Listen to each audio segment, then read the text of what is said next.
제가 요즘 구조조정이 아주 그냥 우리 시대에 키워드가 됐다고 몇 번 말씀드렸습니다. 그런데 정부가 구조조정 해야 된다고 뭐 무슨 연설이나 하고 액션이 없이 말만 많은 것 같은데요. 그 다음 정부의 입김이 들어간 보고서나 나오고 무슨 산업의 문제고 또 그런 좀비 기업을 어떻게 없애야 된다 이런 얘기만 나오고, 물론 더 큰 틀에서는 뭐 4대 개혁과제 구조조정 노동 같은 이런 큰 틀도 있습니다만 구조조정 얘기 나오는데 조금 정부에서 액션에 들어가나 봅니다. 말만 많고 그건 안 되지 않느냐. 그래서 정부에서 뭔가 액션이 들어간다 하는 겁니다. 정부가 구조조정 기업, 그러니까 부실기업, 그 좀비 기업을 정리하기 위한 범정부 내의 구조조정 협의체를 만든다 하는 게 10월 14일, 2010년 10월 14일 환경의 일면에 의미 있게 들어갔습니다. 전 그 기사가 좀 주목이 됐습니다. 여기 보십시오. 요 사이드톱 요 기사입니다. 기업 구조조정을 촉진하기 위해서 범정부 협의체를 가동한다 이런 얘기입니다. 과거에도 이런 게 많이 했습니다. 예컨대 뭐 새날 따지면 청와대 회의, 구체적으로는 청와대 서쪽에 있는 청와대 서별관 회의, 뭐 그냥 금감위 주도로 하는 회의 이런 것들이 그런 건데 이번에도 시작한답니다. 일단 다음 달에 대기업 신용위험 평가를 하고요. 신용위험이라는 거는 기업의 신인도가 지금 어느 정도냐, 어떤 것들을 정리해야 되고 어떤 것들을 끌고 가야 되느냐 이런 것 한다는 건데, 어쨌든 정부가 구조조정의 속도를 내고 산업별 구조조정을 추진하기 위해서 고성범 금융위 사무처장 주재로 이런 안을 만들었다고 발표를 했습니다. 이제 구조조정 해야죠. 불황에 빠진 조선, 참 심각합니다. 우리나라 조선 그 먹거리 그거 있는데 수출 배 만드는 조선, 그다음에 철강, 포스코를 비롯한 이 철강업계, 그리고 해운, 자동차 같은 실현의 해운 이런 산업에 대해서 조선 철강 해운에 대해서는 금융위원장이 주재하는 범정부 협의체에서 산업구조정 방안, 뭐 이렇게 되면 일단 이런 거죠. 방향은 우선 부실기업을 정리하고요. 남아있는 기업들은 M&A를 한다든가 자구 노력에 어떻게 하면 살아남게 하는 거냐 하는 거고, 그 다음에 또 매각할 것 같으면 해외 매각하느냐 국내 매각하느냐 뭐 이런 것들이 됩니다. 그 다음에 금융 지원은 더 할 것이냐 말 것이냐, 채권은행은 어떻게 할 것이냐. 사실은 이거는 채권은행단이 하는 게 맞긴 맞는데 은행이 제 기능을 못하니까 정부에 나서고, 아니면은 오랫동안 그런 관치의 길들에 있어서 은행이 제 역할을 못하고 또 그런 해보이도 안 해서 여전히 정부가 한다 그렇게 봐야 되겠습니다. 협의체에는 기재부가 들어가고요. 산업통상자원부, 금융감독원, 국책은행 등 장차관 부기관장이 들어간다고 합니다. 중소기업이라든가 한계기업 이런 것들을 정리해서 구조조정을 원활하게 해야 될 것 같습니다. 관련 기사는 산업면에 이어지고 있고요. 기획기사는 이런 제목을 썼습니다. 지금 환경 창간 특집으로 기획기사들이 계속 이어지고 있죠. 대한민국 이대로는 미래가 없다. 유권무책이라는 말이 있었네요. 유권무책. 이건 뭐 사자성어가 아니고 만든 겁니다. 유권. 권한은 무지무지 있으면서 책임은 무지무지 없다. 권한만 있고 책임 없다. 바로 국회 얘기입니다. 나라 발목 잡는 국회. 특권은 온갖 것 누기죠. 회기중 불체포, 면책특권, 세비 인상, 직무는 뭐 민생법은 안 한다, 뭐 안 한다. 국회가 맨날 특권 버린다, 매번 이야기하지만 그때뿐입니다. 이게 잘 안 되더라고요. 3면에 어떻게 하나 봅시다. 국회. 남한포식병에 걸린 국회였네. 왜? 이거 뭐 말을 이렇게 편집진들이 만든 겁니다. 편집기자들 유권무책. 나 몰라라. 경제법은 몰라라. 뭐든지 만장일치. 선진화법, 희한화법이죠. 포퓰리즘. 그다음 식구만 챙긴다 이렇게 했고요. 뭐 국회의 부작용과 문제점은 무수히 썼습니다만 제가 안 읽어도 독자님들이 이미 너무 잘 알 것이라고 보고요. 이번 국정감사에서 또 나타났습니다. 국감포비아라는 말을 썼네요. 포비아는 물론 공포증입니다. 국감공포증. 기업인들 19대 국회 하여튼 이 채택한 이 19대 현재 19대 국회입니다. 내년 4월에 총선이 이루어지면 20대 총선이 이루어지는데 16대 2배 정도의 정의를 채택했다고 합니다. 그렇게 많은 정의 채택해놓고 그러면 정의한테 뭘 듣느냐? 아니죠. 불러서 겁주고 뭐 무시하고 정말 이런 그런 겁니다. 관련 사안 백지화 부작용이 속출한다. 자, 이번 사진 알죠? 앵거스 디턴. 어제 우리 정규회 TV에서 8시에 그냥 실시간으로 탁 해서 아주 그냥 뉴스 해설까지 했습니다. 바로 그 주인공입니다. 이 표정 보십시오. 디턴, 앵거스 디턴, 미국 프린스턴 대학 교수입니다. 그 유관 스코틀랜드 전통이죠. 스코틀랜드 사람 아담 스미스의 같은 동네 후손. 인류에게 최대 위협은 성장 둔화라는 제목을 뽑았네요. 성장 둔화. 성장은 그렇게 중요한 겁니다. 저성장은 모든 것을 오염시킨다. 아주 깊이 있는 말이고 곰씹어 볼 말이라고 생각합니다. 이 사람이 성장해서 돈 자기 더 벌자고 하겠습니까?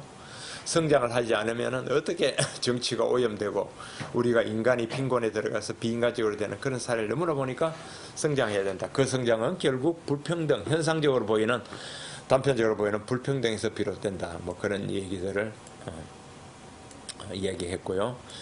정말 대단한 일입니다. 물론 환경에선 위대한 탈출 번역 출간도 되어 있습니다. 요 한 면 썼네요. 자, 봅시다. 노벨 경제학상 디턴 교수의 좋은 불평등론입니다. 좋은 불평등. 불평등은 선장의 벌판이다. 위대한 탈출은 피케티의 허구를 드러낸 역작이다 하는 이런 이제 평가들이 나오고 있고요. 그렇습니다. 여기 좋은 제목이네요. 유럽 난민 쉘터도 빈부격차가 원인이다. 이게 성장을 하지 않고 빈곤에서 벗어나지 못하면 이런 저런 참 인류사의 비극적인 일도 벗어난다고 합니다. 이 세 사람 다 노벨상 받은 수상자들입니다. 이런 지식인들, 이런 지력, 이런 지성들이 축적될 때 사회는 깊어지고 그 사회가 잘 사는 겁니다. 성장하고 잘 먹고 따뜻한 밥 먹을 수 있는 자격이 있는 집단이죠. 저런 사람들을 길러내고 저 목소리에 귀를 기울인다. 비록 우리나라에 이런 소리가 없더라도 우리도 저 디턴의 목소리에 귀를 기울여야 될 겁니다. 해보십시오. 환경이 출판한 책, 자본주의 역동성을 실천했고요. 위대한 탈출, 이거야말로 우리 대한민국의 현대사 50년, 60년 역사가 광복 원래 뭐 67년인가 우리 70년 어쨌든 이 반세기 역사가 위대한 탈출 아닌가 싶습니다. 그런 사진 있고 여기 기사 1단짜리 기사는 내년부터 고가 자동차, 가격이 비싼 자동차 자차 보험료가 최고 15% 인상된다는 기사입니다. 내년부터 고급 수입 자동차 등 고가차가 자기 차량, 자초는 이건 쉽게 말하면 자동차를 타고 가다가 내 차를 내가 뭐 실수든 뭐든 해가 손에 났을 때 그 담보해주는 보험료가 최고 15% 정도 오른다 합니다. 우리는 아시다시피 이런 보험료는 전부 다 정부가 정합니다. 금융위원회, 금융감독원, 보험연구원이 함께해서 이렇게 제도를 만들고 이렇게 제시를 했습니다. 얼마나 오르는지 자세한 내용은 안에 있는데 일단은 그걸 생략하고요. 여기 기사는 서울시의 영등포, 구로, 금천 이런 데 역세권, 지하철역 주변의 역세권, 그리고 국철 주변의 중공업지역에 고층 빌딩 짓는다고 합니다. 서울시가 용적률을 대폭 높이기로 했네요. 도시에서 용적률은 곧 돈입니다. 이 도시의 주택지구에는 보통 200 내지 300%, 많으면 한 350% 용적률을 하도록 되어 있고요.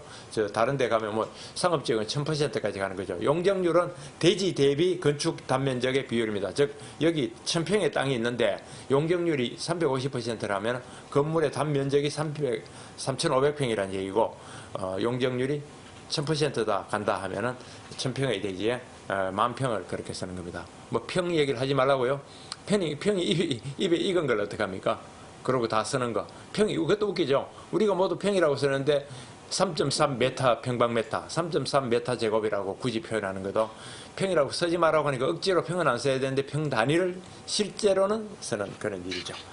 자, 그런 것들 1면을 봤고요. 2면은, 이 기사는 제가 정말 속 터져서 못 읽을 눈물 나는 얘기인데, 영화 베테랑을 본 어느 기업인들이 참 못 읽는 바, 기업이 어떻게 이루고 거고 어떻게 만든 기업인데 그 영화의 기업인들 너무 나쁘게 반기업 정책 확산시키면 누가 기업하겠냐. 기업은 매도해도 너무 매도하더라. 자기는 그런 기업이 아닌데 하는 참 눈물의 하소연을 우리 기자한테 해서 그걸 옮긴 겁니다. 저는 저 영화 안 봤습니다. 못 본 게 아니고 안 봤습니다. 아마존의 CEO 제프 베조스의 권력, 돈 잘 벌고 인기는 급추락한 그런 사연을 봤고요. 이것도 봤고, 정치면 박근혜 대통령이 미국 또 갑니다. 전번에 6월에 메르스 때 한미 정상회담 괜히 그 연기하는 바람에 뭐 여러 가지 번거로운 일이 한두 가지가 아닙니다. 9월에 유엔 총회 뉴욕 갔다 왔는데 20일 만에 또 미국을 출장 가야 되니까 얼마나 피곤하고 일도 많은데 이런 일을 하게 됩니까? 박 대통령 미국 외교안보 리더들과 만나서 한미 동맹 토론을 한다는데 좀 제대로 잘했으면 좋겠습니다. 이번에 15일 펜타곤을 방문하고요. 우리 국방장관도 가고 16일 오바마 박근혜 정상회담 한대죠. 좀 잘했으면 좋겠습니다.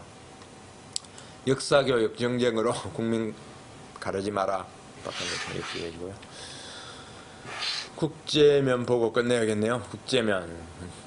저는 이 엘니뇨, 여러분들은 믿으십니까? 엘니뇨 온다. 또 엘니뇨 아니고 슈퍼 엘니뇨 온다. 뭐 하이퍼 엘니뇨 온다. 울트라 엘니뇨, 울트라 엘니뇨. 이거 믿어야 되나요? 하여튼 18년 만에 슈퍼 엘니뇨가 온다고 합니다. 내년 얘기죠. 그래서 설탕, 커피 등 농산품 값이 급등한다는데요. 그래서 비상걸린 글로벌 농산품 시장 믿어야 될지 말아야 될지 모르겠습니다. 해류, 바람 등 영유로 기상이변, 동남아 가뭄, 난민은 폭우, 글쎄요. 이런 얘기도 있다. 이런 주장도 많이 나온다. 하여튼 그것 때문에 농산품이 올랐다까지만 보죠. 믿어야 될지 말아야 될지 모르겠습니다. 중국은 위안화 절하 약발, 돈 가치를 떨어뜨리니까 수출이 늘었다. 그래서 9월 수출이 선방했다는 기사가 있네요. 중국 수출은 선방했는데 우리는 어떻게 되는지 모르겠네요. 세계 1위 맥주 회사 AB 인베버입니다. 세계 2위의 맥주 회사는 사버 밀러, 그 유명 밀러. 그래서 AB 인베버가 안호이즈 부시 인베버가 2위 샤버 밀러를 인수한다. 며칠 전에 봐도 인수한다 안 한다 안 된다 그러더니 결국 인수하네요. 세계 최대 맥주 회사 슈퍼 공룡이 나온다고 합니다. 3전 4수 끝에 M&A가 성사됐고 가격은 680억 파운드. 그러면 시장 점유율은 30%가 된다고 합니다. 이란은 인구가 7,500만 명 정도 되고 페르시아의 맹주라는 아주 큰 나라입니다. 정통 그 페르시아의 중동의 맹주를 자랑하는 그런 건데 사우디 이후에 주목된다는 나라죠. 이란에 대해서 미국의 경제 제재가 풀리자 일본이 시장 선점에 나섰다고 합니다. 양국 투자협정 체결을 합의했고요. 러시아가 이번에 시리아 공습 반군 공격한 건 유가 상승 노리기 위해서 유가를 올리기 위해서 했다는 이야기가 있습니다. 충분히 그렇게 짐작이 되는 그런 상황이죠. 유가 올리기 위해서 중동의 분쟁을 가격하고 러시아로서는 유가에 기대하는 바가 크고 의존하는 바가 너무 크니까 어떻게든 해보겠다는 거죠. 미국 적 주장입니다. 중동 불안이 초래됐고요. 이런 기사들이 있는데 사회면에 크진 않지만 또 이런 기사 있었습니다. 광고 관련된 국내 4개 광고단체가 인터넷 매체에 대해서 제발 좀 규제해달라. 인터넷 매체가 너무 많아서 도저히 그 광고 문제 등등으로 어렵다는 얘기가 있습니다. 정말 규제도 없어야 되지만 아무 무작정 언론 매체를 풀어나오니까 너무너무 많은 인터넷 매체가 생겨서 제가 기업이나 정부나 공보 관계자, 홍보 관계자, 공보관 대변인 만나보면 전부 다 그 문제가 예방 문제가 아니라고 하는데 제가 어떻게 좀 해야 되겠습니다. 예컨대 금융위원회는요. 직원과 간부도 합쳐서 250명이 금융위원회에 일하는데 출입기자 등록된 기자가 250명이라고 말하네요. 250명 일하는데 250명 기자 같다. 이거 정상이 아니죠. 이러고도 제대로 굴러갈지 저는 참으로 걱정입니다.